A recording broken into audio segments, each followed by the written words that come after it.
Hi guys, back with me again in the tutorial Millennial YouTube channel. On today's video, I'm going to show you how to make Google Sheet public. So if you want to make a file on Google Sheet to probably everyone has access to it, I'm going to show you how.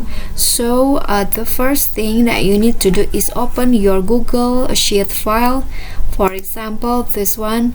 As you can see, if you click on the share icon here, you can see that this file is only private to only me. And if you want to make it public, just click on the share button and then change the access into anyone with the link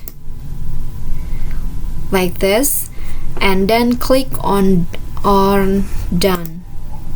Okay, as you can see here, the file has been changed into public on the web, which is anyone on the internet with the link, or you or the person that have the link can open this file.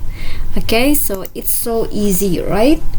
Okay, thank you guys so much for watching. If you like the video, please do click on the thumbs up icon and don't forget to leave a comment and subscribe our channel. See you on the next tutorial. Bye bye.